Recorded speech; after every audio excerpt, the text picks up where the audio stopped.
And all, myself Dr. Deepika Mehra, Assistant Professor from Kriyashari Department, Vijayashree Ayurved Medical College and Hospital. As you all know that our college had started a regular talk series on COVID-19. So for that, our today's topic for discussion is review on Delta variant in COVID-19. So for that, our today's guest speaker is Dr. Sunil Mishra sir. He is Assistant Professor from Rachna Shari Department, Vijayashree Ayurved Medical College and Hospital. So for that, I would like to welcome you sir. Thank you. Namaskar.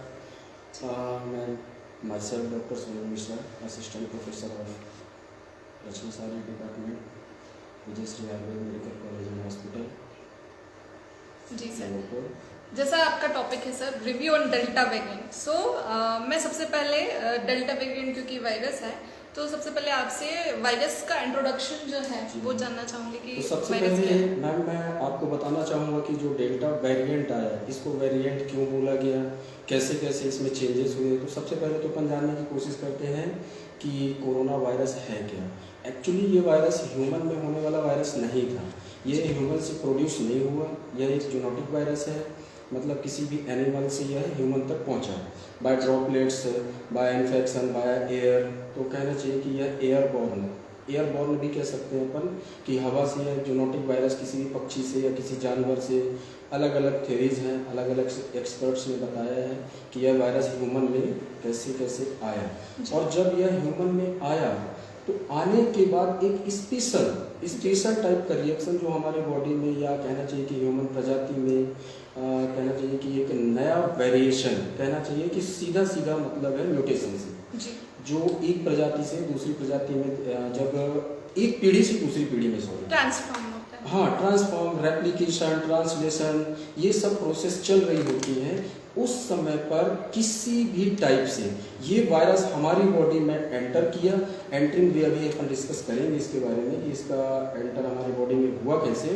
पर जब यह हमारी human body में प्रवेश किया तो यह mutate हुआ। म्यूटेट होने के बाद यह अपने जीनोटाइप और फिनोटाइप, जीनोटाइप मतलब अपने जेनेटिक मटेरियल में चेंजेस किया। फिनोटाइपिक मतलब जो जीन सीक्वेंस में चेंजेस आए, उन जीन सीक्वेंस चेंजेस के बाद जो फिजियोलॉजिकल कैरेक्टर मिले, इनसे बनकर के ये जो न्यू वायरस आया उसे अपन कहते हैं, मान चुके हैं कि डेल्टा वेरिएंट है। और अभी जैसे एक्सपर्ट्स बता रहे हैं कि जो इंडिया में सेकेंड वेव आई उसका ड्राइवर भी से माना जा रहा है कि इसी वेरिएंट के कारण ही आई। बहुत ज़्यादा डेडली भी साबित हुआ, लेकिन ये किसी भी स्टडी में क्लियर नहीं है कि यह ज़्यादा डेंजरस है। हाँ, इसकी जो ट्रांसमिशन है वह अभी तक के जितने भी वेरिएंट्स थे उनसे ज़्यादा थी जी। और इंडिया में इसका पहला पेशेंट अक्टूबर में देखा गया था, अक्टूबर 2020 में। और ये ज़्यादा डेडली भी साबित हुआ, लेकिन इससे क्लियर नहीं होता है कि ये डेंजर है।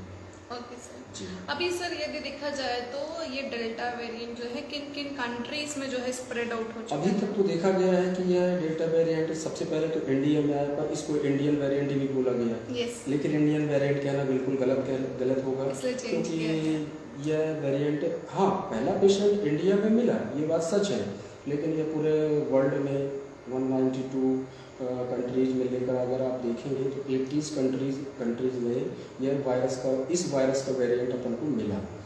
और ये ज़्यादा डेडली भी हुआ क्योंकि अल्फा वेरिएंट बीटा वेरिएंट की अपेक्षा। जी। क्या रीज़न हो सकता है सर ऐसा? इसके रीज़न हो सकते हैं मैम, हो सकता है कि जैसे हमको फर्स्ट टाइम पता चला कि कोरोना का सबसे पहला अटैक हुआ, लॉकडाउन लगा, लोगों में ऐसी भ्रांतियाँ फैल गई कि लॉकडाउन लग चुका है और अब वायरस हमको अटैक हमारे ऊपर नहीं कर सकता। लेकिन उस पर भी हम जो प्रोटोकॉल्स थे उनको फॉलो ना करना, वैक्सीनेशन ना करवाना, सबसे मेन गलती तो हमारी यही थी कि हमने वैक्सीन की ओर ज़्यादा ध्यान नहीं दिया। क्योंकि अगर वैक्सीन का डोज हमारे अंदर है, हमारे बॉडी में एंटर कर गया है तो एंटीबॉडी प्रोड्यूस करने लगता है। जैसे इसकी गलती का सबसे अच्छा एग्जांपल आपको देखने मिलेगा साउथ अफ्रीका में। साउथ अफ्रीका में फर्स्ट अटैक हुआ जैसे कोरोना का, उसमें जो कहना चाहिए कि पेशेंट पीक थी वो थोड़ा कम थी।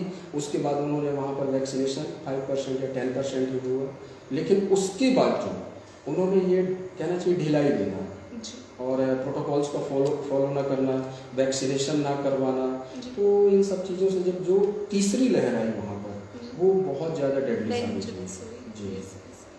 सर ये जो टाइप है delta variant, it is a type of virus? Type of virus तो नहीं कह सकते, बस ऐसा कह सकते हैं कि ओरिजिनल वायरस जो है उसका एक कॉपी वायरस है ये। ओरिजिनल वायरस का कॉपी वायरस। उसमें म्यूटेशन हुआ। म्यूटेशन का मतलब ऐसा है कि अगर कोई स्टूडेंट्स जैसे हमारा लेक्चर सुन रहे हैं तो उनको म्यूटेशन का मतलब पता होना चाहिए।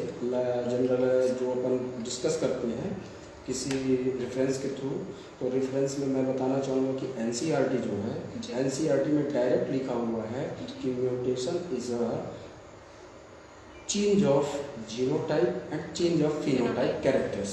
किसी भी जीव में जब उसका जेनेटिक मटेरियल स्पेशली डीएनए और उस डीएनए के चेंज होने के बाद जो कैरेक्टर फिजियोलॉजिकली देखे जा सकते हैं उनका चेंज होना ही म्यूटेशन, इसका म्यूटेशन कहलाएगा। अब वह म्यूटेशन कितना डेडली होगा, कितना डेंजरस होगा, हो सकता है हमारे लिए गुड साबित भी हो और हो सकता है कि बहुत ज़्यादा हार्मफुल हो। वो म्यूटेशन पर डिपेंड करता है कि कैसा हुआ। लेकिन जो ये डेल्टा वेरिएंट आया, डेल्टा वेरिएंट इतना ज़्यादा डेडली हुआ, हालांकि हमारे कुछ प्रोटोकॉल फॉलो ना करने की वजह से भी हुआ है। जी। और इस वेरिएंट में भी ये देखा गया है कि यह जो फर्स्ट पीक था या फर्स्ट स्टेज कहना चाहिए या फर्स्ट वेव कहना चाहिए, उसमें जो देखा गया था तो patient mostly diabetic patient, heart disease के पेशेंट, एसोसिएट कॉम्प्लिकेशंस के साथ में, जिनके साथ में कुछ और प्रॉब्लम्स हैं, उन पर ही देखने को मिला और 60 प्लस में ज़्यादा देखने को मिला। लेकिन जो सेकेंड वेव थी, सेकेंड वेव में यंगस्टर ज़्यादा मिले। 30 to 40 ईयर के जो पेशेंट में देखने को मिला, जो डेटा अभी कलेक्ट हुआ है उस डेटा के अनुसार एंगल्स ज़्यादा थे बिकॉज ऑफ अनअवेयरनेस। सर यदि मैं इसके ट्रांसमिशन के बारे में बात करूं, ट्रांसमिशन के बारे में अपन देख सकते हैं कि जो इसका म्यूटेशन हुआ, उस म्यूटेशन से ऐसा बताया जा रहा है कि डेल्टा वेरिएंट, अल्फा, बीटा और जो भी वेरिएंट्स हैं अलग अलग, उनसे ज़्यादा 61%। लेकिन इस वेरिएंट का ट्रांसमिशन ओरिजिनल वायरस के मुकाबले 100% बहुत ज़्यादा है। जी। यदि मैं बात करूं सर वायरुलेंस के, इसकी वायरुलेंस की अगर अपन बात करते हैं तो इसके म्यूटेशन से ही क्लियर हो जाता है कि ये वायरस जो है म्यूटेट कैसे कर रहा है। अब जैसे म्यूटेट किया, हमारे बॉडी में एंटर किया, म्यूटेट वायरस एंटर किया किसी इन्फेक्टेड पर्सन से, तो जैसे ही वो एंटर करता है हमारे रेस्पिरेटरी सिस्टम को अटैक करता है। पूरा कहना चाहिए कि अपने बैक ऑफ थ्रोट से जैसे एंटर किया हुआ लंग्स के टिश्यू में पहुंच जाता है, स्प्रेड आउट हो जाता है। अब जैसे ही लंग्स तक वह रीच होता है, उसके बाद में क्या होता है कि इंटरस्टिशियल फ्लूइड की मात्रा बढ़ने लगती है। जैसे इसकी इंटरस्टिशियल की फ्लूइड की मात्रा बढ़ती है, वैसे ही कई सिम्टम्स अलग अलग दिखते हैं। अब यह म्यूटेट हुआ, पहले सिम्टम्स तो बिल्कुल नॉर्मल थे, कहना चाहिए कि कॉमन कोल्ड की, कॉमन फ्लू की, लेकिन इस वेरिएंट में स्पेशली कंजंक्टिवाइटिस, अदर सिम्टम्स, इसके कहना चाहिए कि कॉम्प्लिकेशंस भी दिखे इस वेरिएंट में, जैसे म्यूकोरमाइकोसिस, काला फंगस या ब्लैक फंगस कह सकते हैं, और वाइट फंगस भी बाद में देखने को मिला। ये सब वेरिएंट्स में देखने को मिले। इसलिए हम समझ सकते हैं कि पहले जो ओरिजिनल वायरस था उसके मुकाबले ये वेरिएंट बहुत ज़्यादा खतरनाक साबित हुआ है। If I ask about history sir, तो इसकी हिस्ट्री के अनुसार हम बता सकते हैं कि ये जूनोटिक वायरस है। वहीं से 1962 में जब फर्स्टली कोरोना वर्ड से क्लियर हुआ था, उसी टाइम पर कि क्राउन लाइक स्ट्रक्चर, अब जितने भी वायरस हैं, कहना चाहिए कि RNA वायरस है ना, इनमें स्पाइक लाइक प्रोटीनस स्ट्रक्चर या एनवेलप पाया जाता है। ये एनवेलप ही प्रोटीन में चेंज कर करके म्यूटेट हो करके नए नए वेरिएंट्स आते हैं। अभी सुनने में आया होगा जैसे मैम आपको कि वायरस है या वेब सीरीज है। वेब सीरीज नहीं है एक्चुअली, ये वायरस ही है। और वायरस का म्यूटेशन जब नई पीढ़ी में जा रहा है, म्यूटेट करके न्यू वायरस बना रहा है, तो एक्चुअली ये क्या करता है कि नए सिम्टम्स लेकर आ रहा है। और जैसे ही नए सिम्टम हमारी बॉडी में एंटर करते हैं तो नई चीजें चेंजेस देखने को मिलते हैं। बहुत सारे सिम्टम डेंजरस भी हो सकते हैं, स्ट्रक्चर चेंज कर लेता है। हाँ, स्ट्रक्चर तो कह सकते हैं, लेकिन कहना ऐसा चाहिए कि प्रोटीन स्ट्रक्चर चेंज। जी मैम। यदि सर मैं सिम्टम्स की बात करूं तो इसमें क्या सिम्टम्स? इसमें डेल्टा वेरिएंट में बीटा जो वेरिएंट था उसके बहुत सारे सिम्टम्स हैं, लेकिन इसमें जो ओरिजिनल वायरस था, फर्स्ट टाइम अटैक हुआ था जिस वायरस का, उसमें देखने को मिला था क्या, loss of sense, loss of taste, headache, fever, illness, body ache, muscle ache और स्नीजिंग, कफिंग, ये सब मिल जाते हैं। लेकिन digestion। ये जो 7 to 8 सिम्टम थे, जी। जैसे रनी नोज, जी। हेडेक, इस वेरिएंट में ये सिम्टम्स टॉप पर रहे हैं। ओके। कहना चाहिए कि रनी नोज इसमें सबसे ज़्यादा देखने को मिला। इन सीवियर कंडीशन में हाँ, कैसे? इन सीवियर कंडीशन में। और लॉस और बाकी के जितने भी सिम्टम्स हैं वो तो मिलेंगे ही, और इसमें साथ में देखने को मिला डायरिया। डायरिया से आप सुन सकते Indigestion हैं, सर। हाँ इंडाइजेशन कह सकते हैं। प्लस आपको यूरिनरी सिस्टम से रिलेटेड भी प्रॉब्लम देखने को That मिली। means systems are हाँ, all सिस्टम also आप involved. So included। kinds of system we हाँ can say। बिल्कुल, बॉडी के बहुत सारे सिस्टम इंक्लूड हुए जिससे ह्यूमन बॉडी को बहुत सारी दिक्कतें झेलनी पड़ी। और लास्ट में ऐसा भी देखने को मिला कि पेशेंट को सेव नहीं कर सके। डैमेज के हाँ। कारण, सिस्टम डैमेज के कारण जो है हम सेव मल्टी सिस्टम डैमेज हुई यस यस और हार्ट फेलियर या अदर से उसकी डेथ हो गई। डेथ हो गई। सर इसकी यदि मेडिकेशन की मैं बात करती हूँ तो क्या तो मेडिकेशन? जनरल मेडिकेशन में अपन बात करते हैं तो एक अभी कॉकटेल थेरेपी आई थी। वो कॉकटेल थेरेपी डेल्टा वेरिएंट पर तो कारगर हुई, लेकिन जो इसका न्यू वेरिएंट आने वाला डेल्टा प्लस पर हुआ थेरेपी, ऐसा कहा जा रहा है एक्सपर्ट्स का कि वो थेरेपी कारगर नहीं होगी और नहीं है, ऐसा एक्सपर्ट्स बोल रहे हैं। लेकिन डेल्टा वेरिएंट में देखा गया है कि ये जो कॉकटेल थेरेपी है और सपोर्टिव मेडिकेशन है ये अच्छा वर्क कर रहे हैं। अच्छा जी मैम, और आप चाहें तो अकॉर्डिंग टू आयुर्वेदा, चरक संहिता, सुश्रुत संहिता, आपको ये होने ही ना पाए, आपकी इम्यूनिटी बूस्ट ही रह जाए, उसके लिए आप विदाउट प्रिस्क्रिप्शन नहीं, आप आयुर्वेदिक प्रिस्क्रिप्शनर से आप प्रिस्क्रिप्शन लीजिए और डोज वाइज इसको ले सकते हैं। जैसे अश्वगंधा है, रसायन बिल्कुल, और बताया भी गया है कि किसी भी बॉडी की कोशिका और बॉडी के बीच की जो कड़ी बताई गई वो रासायनिक बताई गई है, केमिकल रिएक्शंस, तो उनको अंडर कंट्रोल रखता है। तो आप तुलसी, गिलोय या अदरवाइज अदर मेडिकेशन भी ले सकते हैं, लेकिन घरेलू चीज़ों के सहारे नहीं, बिना प्रिस्क्रिप्शन के आप कोई भी मेडिकेशन अपने घर में तो बिल्कुल ना यूज करेंगे। बेसिकली लोग ऐसा कर रहे हैं, ऐसा कर रहे हैं। हाँ। तो ऐसा होता है कि कहा गया है कि जैसे मेडिसिन है, मेडिसिन वैसे भी जनरली बात करें तो बताया जाता है कि मेडिसिन का ओवरडोज भी नुकसानदायक होता है, लेकिन लोगों में भ्रांतियां हैं क्या कि आयुर्वेद मेडिसिन नुकसान नहीं करेगी, पर ऐसा नहीं है। अपन खाना भी खाते हैं अगर तो थोड़ा सा भी ज़्यादा हो जाता है तो नुकसान करता है, फिर तो ये मेडिसिन है। और मेडिसिन तो वही मानी गई है जो अपना असर 1 से 2 घंटे में दिखा सकता है। जी मैम। सर यदि मैं टेस्ट की बात करूँ तो टेस्ट दोनों वेरिएंट्स, जैसे ओरिजिनल वेरिएंट है जिसको अपन कोरोना नाम दिए थे फर्स्ट टाइम, सार्स कोविड-2, ठीक है, तो इसको भी हम RT-PCR से डिटेक्ट कर सकते हैं, और डेल्टा वेरिएंट को भी और डेल्टा प्लस वेरिएंट को भी हम RT-PCR टेस्ट के थ्रू डिटेक्ट कर सकते हैं। मतलब ये टेस्ट जो है वो सब क्लियर है कि ये पकड़ सकते हैं उसमें कि हाँ इस वायरस के द्वारा इस पेशेंट को इन्फेक्शन हुआ है। CRP वगैरह सर इसमें बिल्कुल दे सकते हैं, हाँ टेस्ट कर सकते हैं, लेकिन इसमें जनरली जो टेस्ट हो रहा है अपन RT-PCR से ही इसको डिटेक्ट कर सकते हैं। RT-PCR और एंटीजन टेस्ट, हाँ एंटीजन टेस्ट से करा सकते हैं। बिल्कुल। ठीक है सर, यदि मैं वैक्सीनेशन और उसकी इफेक्टिवनेस की बात करती हूँ तो फिर अब वैक्सीनेशन की बात करते हैं जैसे, तो वैक्सीन किसी भी डिसीज़ के लिए रोकथाम का एक अच्छा जरिया रहना चाहिए। अब जैसे बहुत सारी वैराइटीज़ हैं अपने पास वैक्सीन्स की, फाइजर कंपनी ने बनाया, ठीक है, और भी है, एस्ट्राजेनेका की है। तो इन वैक्सीन में फाइजर की जो वैक्सीन है उसका फर्स्ट एंड सेकेंड डोज कारगर है, लेकिन अगर आप देखें कि एस्ट्राजेनेका की वैक्सीन पर कितनी परसेंट है तो 60%, किस पे, डेल्टा वेरिएंट पर। लेकिन आप ऐसा बिल्कुल नहीं मान सकते हैं कि हमने फर्स्ट डोज ली और उसके बाद हमको कोविड नहीं होगा, तो ऐसा बिल्कुल नहीं है, क्योंकि ये जो वैक्सीन है जो अपने यहाँ चल रही कोविशील्ड कहना चाहिए, तो ये 30% ही इसका फर्स्ट डोज इफेक्टिव है। और अगर जैसे वैक्सीनेशन करवाना है उसमें टाइम पीरियड भी है कि आपको पूरी तरह से सुरक्षा मिले 90% प्लस, तो उतने के लिए आपको ध्यान देना पड़ेगा कि उनके बीच में क्या गैप्स होना चाहिए, 20 डेज़ का, 60 डेज़ का या 80 to 90 डेज़ का।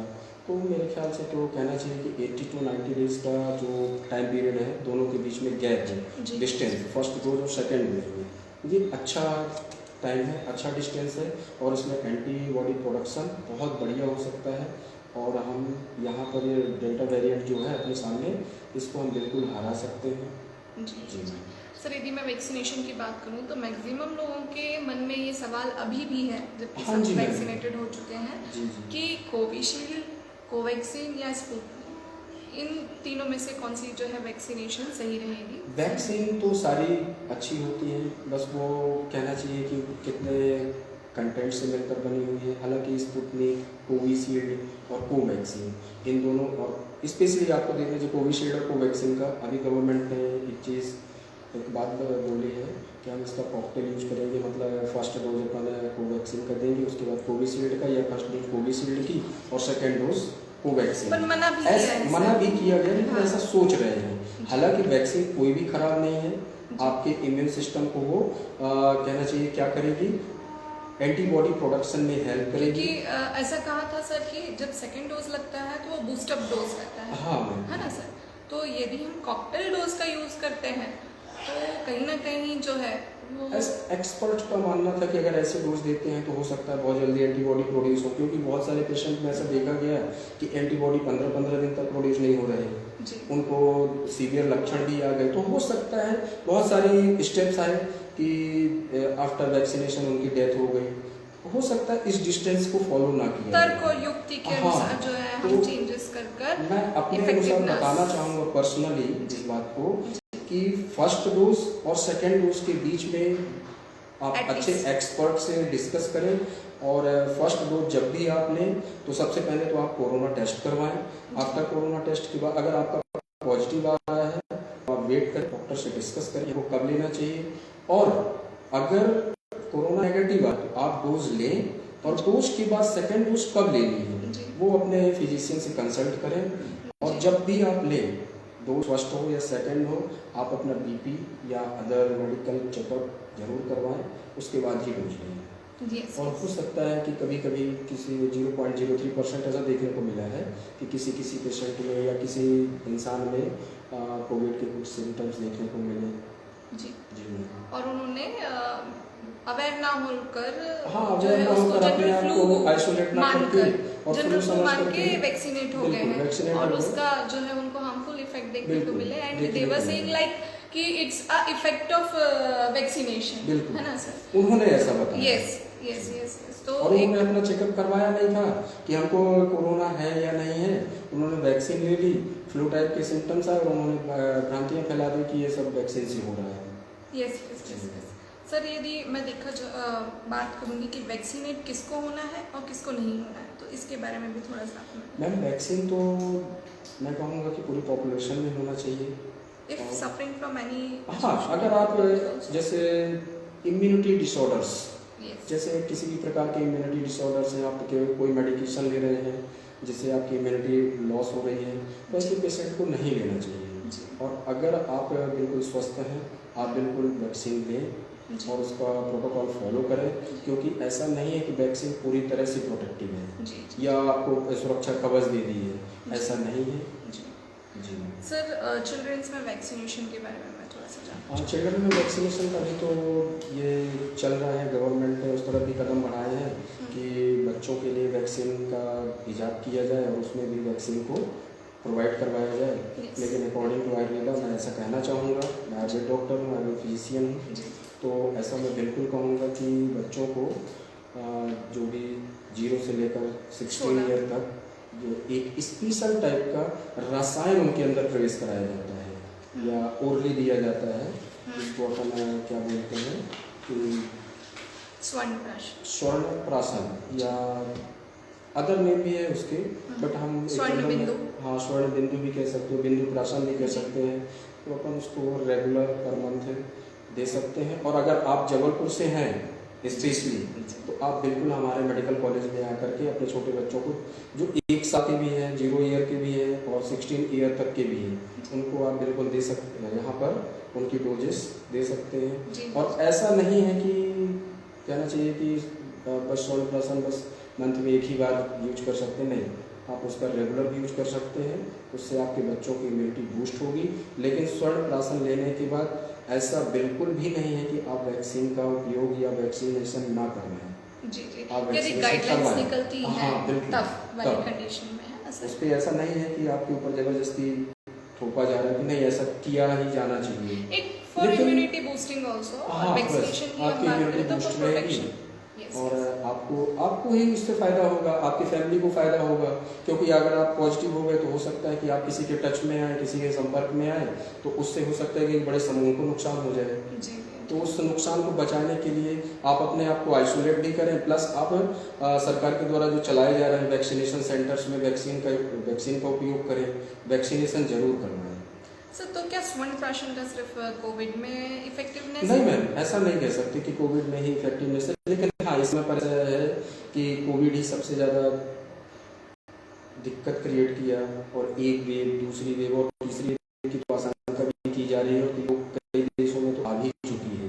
लेकिन ऐसा नहीं कह सकते कि स्वर्ण प्राशन नहीं देना चाहिए या करना नहीं चाहिए, ऐसा बिल्कुल नहीं। बिल्कुल आप कीजिए, जी उसका सपोर्टिव, उसके साथ में आप वैक्सीन भी लीजिए, जी। तो दोनों मिल करके हो सकता है कि एक अच्छा कॉम्बिनेशन। भी बने, और हो सकता है कि आपके लिए बढ़िया स्टेज क्रिएट हो जाए और हमारा देश बहुत जल्दी से जल्दी कोरोना फ्री हो। जी। सर, स्वर्ण प्राशन के मैं अदर और इफेक्ट्स जानना चाहूँगी कि क्या होता है। बच्चों कि हम में बच्चों क्या को चाहिए बताएं। कि बच्चों में जैसे हम स्वर्ण प्राशन दे रहे हैं, पर मंथ दे रहे हैं और उस प्रोटोकॉल को फॉलो कर रहे हैं रेगुलर, तो ऐसा देखा गया कि एक जिन बच्चों में स्वर्ण प्राशन नहीं हुआ या कहते हैं, हालांकि इसका डेटा तो नहीं है अभी मेरे पास, पर जो समीक्षाओं में लिखा है कि neuronal disorders, other weakness, fever, बच्चों में जैसे छोटे छोटे प्रॉब्लम्स होती रहती हैं, जी वो नहीं होती। जी जी जी जी।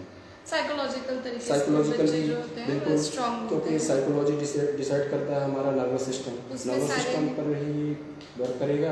ये रसायन है, अब रसायन की डेफिनेशन तो बहुत है। ड्रग्स जो है जी, वो मेथ उसमें ड्रग्स डले भी रहते हैं, नहीं, स्वर्ण डला हुआ होता है, बिल्कुल, ब्राह्मी डला हुआ हाँ। रहता है, तो ये जो है ब्रेन और के कहीं लिए भी कहीं बहुत ये ज़्यादा। केमिकली भी फायदेमंद है। यस, ऑफ कोर्स अगर स्वर्ण, हम चांदी। बिल्कुल। पहले के ज़माने में सिर्फ पात्रों का यूज़ किया जाता हाँ, था, इसलिए पात्रों का महत्व बिल्कुल। बताया गया था।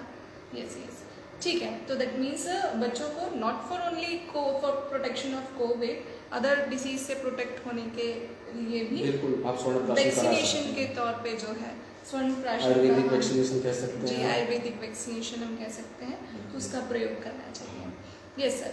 अब मैं जानना चाहूँगी सर नेचर ऑफ वायरस के बारे में कि ये जो न्यू वायरस है उसका नेचर क्या होता है।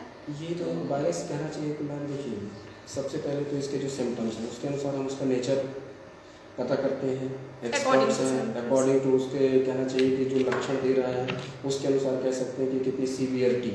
अब जैसे है कंसर्न, एक बोला गया WHO के द्वारा कि वेरिएंट्स ऑफ कंसर्न, अभी एक जो तीसरा वायरस आ रहा है या तीसरी वेव लेकर आने वाला है वो कितना डेडली साबित होगा या नहीं होगा, हालांकि अभी इस पर एक्सपर्ट्स तो डेटा जुटाने में लगे हुए हैं, रिसर्च चल रही है। लेकिन जो डेल्टा वेरिएंट था, इसके डेटा के अनुसार कहना चाहिए हमको कि ये डेडली या डेंजरस, पर हाँ इसके बीच में जो वैक्सीनेशन हुआ वो फायदेमंद रहा, हॉस्पिटलाइजेशन कम हुआ, हालांकि लोग भागे, बहुत भीड़ लगा, इतने इफेक्टिव हाँ, नहीं हो रहे हैं, है ना सर, इतने सफर नहीं हो रहे हैं as compare to original variant. बिल्कुल, तो ये ओरिजिनल से ज़्यादा डेडली साबित हुआ। ओके जी सर। और घातक क्या हो सकता है, मतलब सुनने में आ रहा थर्ड वेव, ऐसा कह सकते हैं कि अब जैसे चलते हैं अपन हिस्ट्री पे, किसी भी वायरस की, जैसे स्पेनिश फ्लू हुआ था एक बार, तो उसमें जो पहली वेव आई थी वो थोड़ा सा माइल्ड मॉडरेट ऐसा कहना चाहिए कि पहली वेव थोड़ा सा कम थी सेकेंड की अपेक्षा। मॉडरेट तो सर इतनी ज़्यादा हाँ, मात्रा में हो गया, लेकिन सेकेंड वेव जो थी बहुत ज़्यादा घातक थी। और उस इतिहास को देखते हुए, हालांकि ऐसा हम कह नहीं सकते, पर हाँ हिस्ट्री में जाकर के हम पता कर सकते हैं कि ये वायरस की तीसरी वेव कैसी होगी। तो तीसरी वेव उस वहाँ से अनुमान लगाया जा सकता है कि तीसरी वेव इतनी ज़्यादा असरकारक शायद ना हो। और शायद में एक वर्ड और छुपा है कि हो सकता है हमारा देश तब तक वैक्सीनेट हो जाए, सारे लोग वैक्सीनेट हो जाए, 70% पॉपुलेशन वैक्सीनेट हो जाए, क्योंकि जहाँ पर वैक्सीनेशन नहीं हो पाया है वहाँ पर तीसरी वेव अपना पूरा का पूरा रूप दिखा रही है। Like south Africa, other countries जहाँ पर वैक्सीनेशन नहीं हुआ वहाँ पर तीसरी वेव आ चुकी है ऑलरेडी, ब्रिटेन में आ चुकी है, और वहाँ पर तो ये भी देखा गया है कि यह वैक्सीन कितनी कारगर है। ओके कौन सी वैक्सीन कितना काम कर रही है, और आफ्टर वैक्सीनेशन भी कुछ सिम्टम देखने को मिले। कई Yes. पेशेंट हुए तो ऐसा नहीं कि वैक्सीन काम नहीं कर रही, हालांकि डेल्टा प्लस वेरिएंट के लिए जो वैक्सीन का काम है वो चल रहा है और उस पर रिसर्चेस रेगुलर चल रही हैं। जी, जी। और हो सकता है कि उससे आगे जो भी लहर आने वाली है, वेव आने वाली है जी। और डेल्टा प्लस की, जी। जो अभी हालांकि इतने ज़्यादा पेशेंट तो नहीं है, जी। क्योंकि एक वेव और दूसरी वेव के बीच में जो टाइम पीरियड बताया गया है, कई एक्सपर्ट्स मानते हैं कि 4 से 8 वीक, 10 से 25 वीक, तो अभी वो टाइम भी नहीं आया, तब तक हमको तैयारी करने का भी मौका मिल जाएगा। जी, रिसर्चर्स हो और जाएंगे, गवर्नमेंट तो हेल्प कर ही रही है हमारी जी, और ठीक है। कुछ योगदान हम लोगों का भी हो जाएगा कि अपन लोग भी थोड़ा सा अवेयर करें, कि लोगों को बताएं कि आप लोग अपना मास्क बिल्कुल भी ना उतारें, मास्क लगा कर रखें, कहीं पर भी टच करने के बाद अपने हैंड वॉश करें रेगुलर। हाँ, सैनिटाइजेशन अपने आप को देते रहें और खुद से ही अवेयर रहें, क्योंकि आपकी समझदारी ही आपका बचाव है। जी, जी, जी।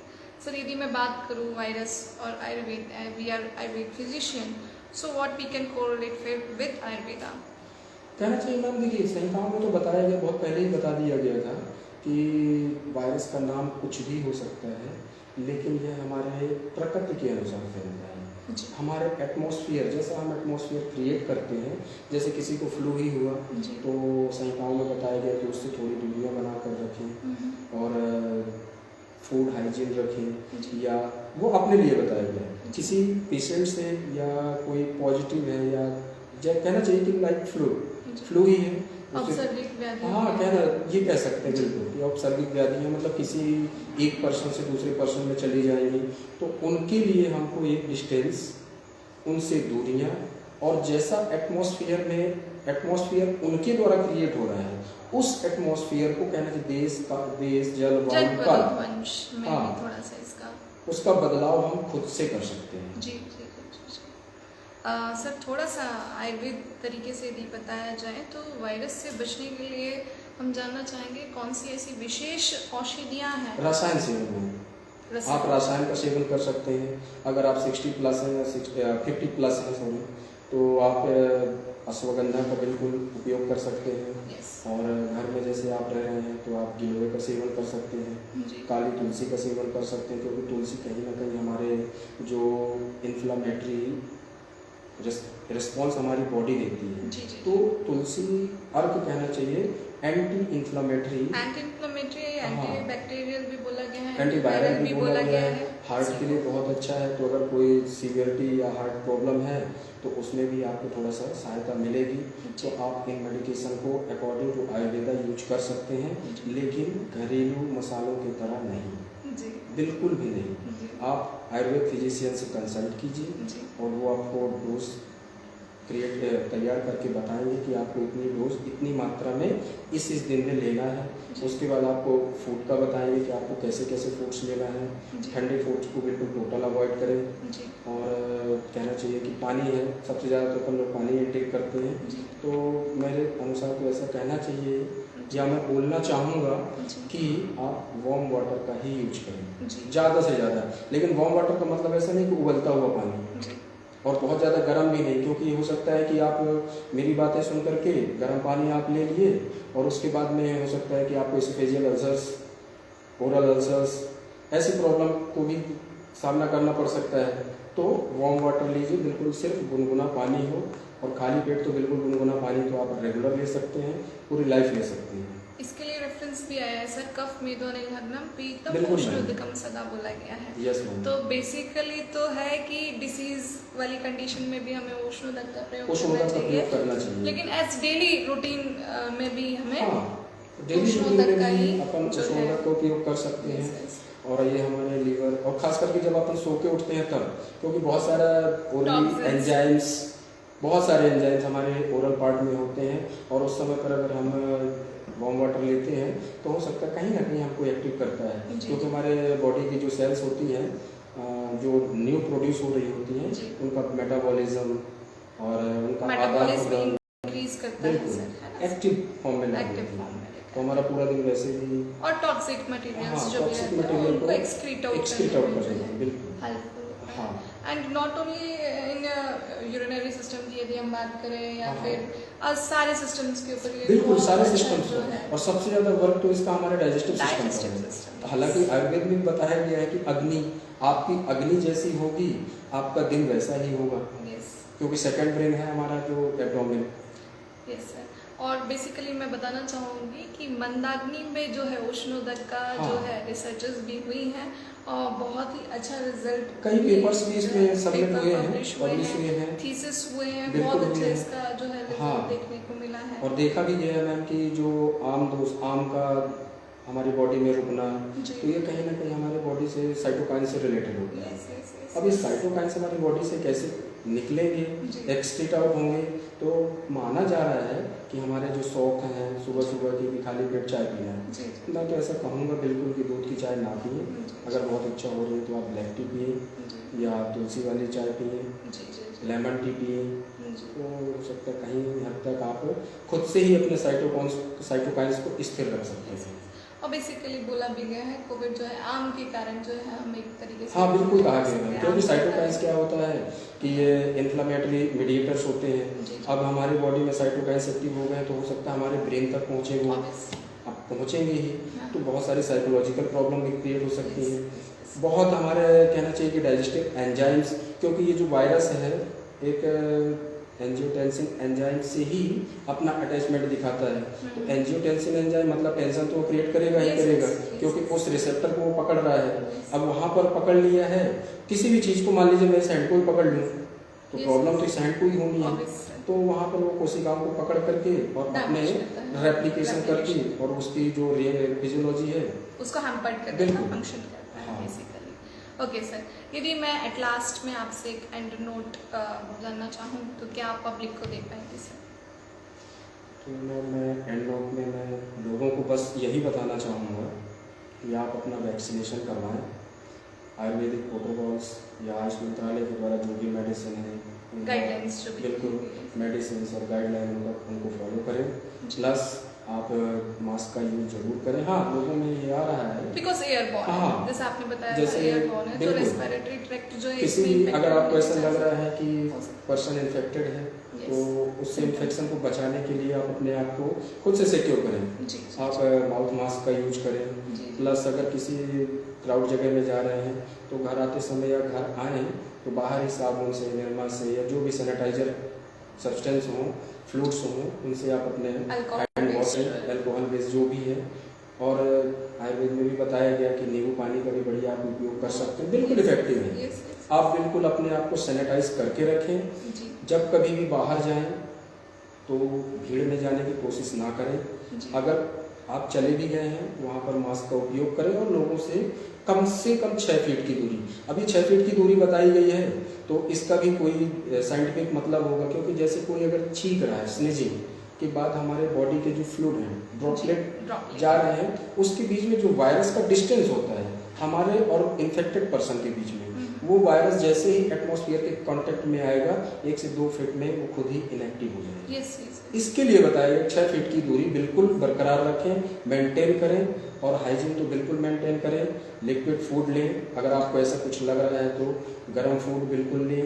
और मैं तो कहूँगा कि फ्रिज को अभी फ्रिजी फूड अवॉइड करें। यस यस जी Thank you so much, sir. Thank Thank you you, for ma'am. knowledgeable and wonderful Thank you. lecture. And also would like to thank Vijay Shri Ayurved Medical College and Hospital for giving us opportunity. And at last, I would like to thank our audience for listening us patiently. Thank you so Thank you. much.